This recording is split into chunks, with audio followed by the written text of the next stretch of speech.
Oh iya Wak. Iya pula. Apa cerita? Aman? Periuk nasi belum terjungkal. Aman berarti masih. Oke Wak, kalau aku sebut satu lagu ini nih, Halo, halo Bandung, apa yang kalian pikirkan? Halo. Halo, bukan halo, Bandung. Bukan, halo. Halo kan ini Apa? spider, Pak. Oh, ini ya? Iya, Pak. Oh, masuklah. Ya, itu Pak, Bandung. Apa yang kalian pikirkan kalau Bandung? Hah? Asik perut aja. Di bawah perut lah. Oh, betul ya, Pak. Oh ya, itu dia. Itu yang mau kita bahas Pak, tentang peyempuan yang ada di Bandung. Ini sosok fenomena. Kalau aku bilang itu sosok luar biasa. Dia dijadikan nama jalan, termasuk nama tempat hiburan malam ya. Itu tanda petik ya. Nah, nama ini adalah Saritem Wak. Yuk Wak, gas, masuk barang kapal.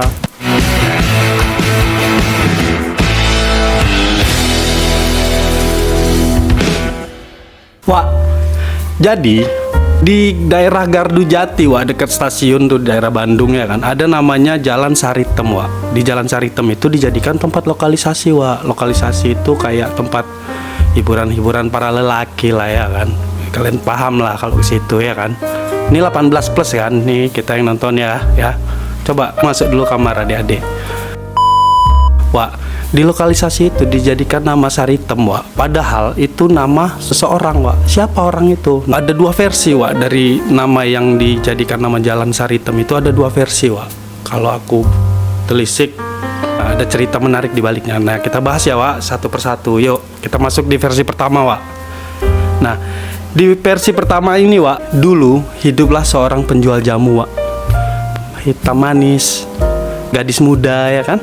Namanya itu Sari Iteng, nama penjual jamu ini katanya. Saking cantiknya ini penjual jamu Wak, digoda sama orang-orang Belanda. Waktu itu kan zaman-zaman pemerintahan Belanda ya kan, tahun 1850-an lah ya kan. Itu digodain sama orang-orang Belanda Wak. Akhirnya cantollah hatinya sama salah satu petinggi Belanda. Nah, dinikahi, dijadiin nyai. Berubahlah nama si penjual jamu ini menjadi Nyai Saritem. Setelah nikah dia difasilitasi rumah sama Belanda ini ya kan. Rumahnya besar Wak. Ya rumah Belanda zaman itulah, selayaknya rumah Belanda ya kan. Dikasih tempat tinggal rumah di daerah Kebon Tangkil. Belanda ini kan banyak kawan-kawannya ya kan. Kalau datang dia nongkrong tuh ngajak kawan Belanda dia ya kan. Kawan-kawan yang lihat, bini kau cantik juga nih Menir, katanya gitu ya kan. Ya kenapa rupanya bini aku itu, kata Belanda ini mah, si Belanda yang satunya lagi ya kan. Cobalah kau carikan aku yang kayak dia, kata dia gitu ya kan. Akhirnya minta tolonglah suaminya Nyai Iteng ini ke istrinya. Iteng, kau carikanlah kawan-kawanku nih cewek-cewek pribumi, katanya gitu ya kan. Aku terus terang ya, aku kalau nyeritain tentang yang ini nih nyesek hatiku ya kan. Kayaknya nggak kayak gini ya nggak sih. Tapi ya ini harus ku sampaikan. Ini versi pertama yang beredar di masyarakat ya. Dicarikannya Wak ke daerah Subang, ke daerah Sumedang, ke daerah Cianjur ya kan. Dicarikannya 1, 2, 3, 4, 5 datang orang. Akhirnya jadilah tempat perkumpulan, pertemuan jodoh lah ibaratnya. Tempat pertemuan antara laki dan perempuan di rumahnya itu ya kan. Ya mungkin dengan asas-asas kemanusiaan Belanda lah ya kan. Waktu itu kan nggak ngerti kita. Nah, saking ramenya bertambah lagi, si kawannya dijadikan istri, dijadikan tempat tinggal. Akhirnya berkembang terus lah jadi perkampungan lokalisasi. Itu versi pertama ya Wak. Versi pertama singkat aja kita ceritain. Karena versi pertama ini menurutku nggak logis sih. Nggak kayak gitulah ya kan. Ya nggak? Udah lah, pokoknya itu intinya yang berkembang di masyarakat ya selama ini. Di versi kedua ini ada seorang sosok terhormat yang tinggal di daerah Sumedang. Dia lahir di daerah Parakan Muncang, namanya itu Nyimas Ayu Permatasari Wak. Nyimas Ayu Permatasari ini orang terhormat, dia merantau ke Bandung. Ini versi kedua ya, tinggalkan versi pertama tadi ini. Merantau bukan nyari kerja, bukan nyari ini, enggak, dia hanya nyari pengalaman.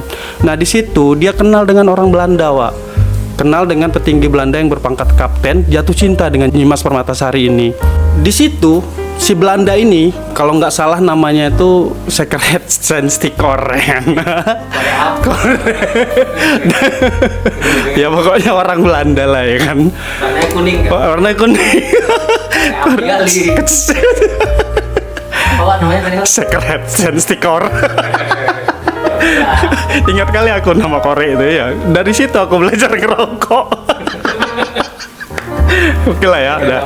Gara-gara Wak Belanda tadi aku belajar ngerokok. Di Saritem. Di sana. Kok ke situ?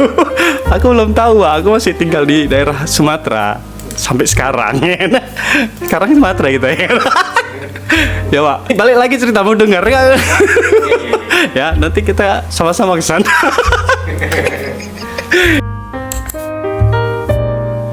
Ya, Pak. Jadi Nyimas Ayu Permatasari ini dinikahkan dengan kapten Belanda. Nah, si kapten Belanda ini memberikan rumah di daerah Kebun Tangkil, ya kan? Dikasihnya tempat tinggal ya selayaknya istri lah, ya kan? Kalau istri zaman itu kan dapat gelar Nyai ya. Jadi Nyai Permatasari disingkat dengan Nyai Saritem, ya kan? Karena memang perawakannya cantik, orangnya berpendidikan, dari keluarga yang terhormat ya. Kalau untuk daerah Jawanya itu kan istri-istri para petinggi ulama, ya kan. Kalau untuk daerah Kalimantan kan gelar terhormat di luar dari kerajaan bangsawan, ya kan, untuk wanita. Dan untuk di Bandung atau di Jawa Barat sendiri, Nyai itu adalah gelar untuk mojang-mojang anak-anak gadis, ya kan. Pokoknya dia seorang Nyai karena dia menikah dengan petinggi Belanda ya, kapten pangkatnya, Stensticker namanya. Oke, Pak. Nah, jadi kan dikasih rumah, kebetulan tempat dia itu dekat dengan base camp Belanda, Wak, markas Belanda. Jadi setiap ada markas Belanda di situ pasti ada namanya tempat hiburan, ya kan? Nah, di tempat hiburan malam ini kan wanitanya kan orang-orang pribumi, ya kan? Memang belum banyak seperti sekarang, mungkin masih ada 2 atau 4 rumah gitu ya. Nah, di situ kan karena berdekatan dengan daerah hiburan malam, ya kan. Jadi kan cewek-cewek ini kalau siang main ke rumahnya Nyai Permatasari tadi, dia numpang nyuci di rumahnya sambil ngobrol-ngobrol, curhat lah ceritanya. Cewek itu, Nyai, aku sebenarnya nggak kuat kerja kayak gini, katanya, ya kan. Loh, kok kau udah milih kerja gini tapi nggak kuat? Emang kenapa? Katanya itu, ya kan. Ya aku karena dipaksa aja nih, karena ditipunya nih, kata dia gitu, ya kan. Oh ya udah, akhirnya si Nyai ini mungkin dia punya ilmu kebatinan atau gimana, dia jampe-jampe ya, dia tepung tawari lah kalau istilah di Sumatera tuh, biar gimana si cewek ini nggak laku. Akhirnya banyak yang ngadu, dipulangkan, nggak laku dipulangkan sama germo-germo itu, ya kan. Nggak lakunya bukan karena dia jelek, bukan karena apa, karena dijampe-jampe sama si Nyai Permatasari, ya kan. Segitunya dia membela kehormatan perempuan pribumi, akhirnya terkenal dia, Wak. Jadi banyaklah cewek-cewek Bandung itu yang ngadu ke dia, bukan cewek-cewek Bandung juga, cewek-cewek daerah lokalisasi itu ngadu ke dia, ya kan. Perempuan-perempuan itu yang kerja di gitu-gitu, ya kan. Saking terkenalnya, Nyimas Permatasari ini dijadikanlah nama tempat itu sebagai nama jalan Nyai Saritem, nama jalan Saritem, ya kan. Nah, untuk di versi kedua ini menurutku lebih masuk akal. Karena apa? Nggak mungkin dibuatkan nama jalan kalau dia bukan dari salah satu orang yang hebat atau yang terhormat, ya kan. Nggak mungkin lah kita mau ninggalin nama jalan kepada orang-orang yang nggak jelas, ya kan.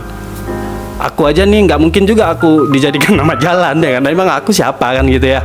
Berarti kan dia orang yang hebat ya. Nah, aku lebih suka di versi kedua ini karena versi kedua ini lebih masuk akal. Gue rasa asap masuk. Oke ya, Wak, ya. Dah. Aku rasa 2 versi yang kuceritakan tadi itu udah paham lah kalian. Dan kalian boleh ambil yang versi kedua aja, ya kan. Jangan versi pertama nggak bagus. Subjektif ya. Aku langsung aja ke versi kedua, udah itu punya kita. Versi kedua itu ya. Oke, Wak, ya. Aku nggak lama-lama nih, Wak. Kebetulan travelku udah datang. Mana, Wak? Saritem lah, Bandung. Yuk gas yuk. Oh, Wak.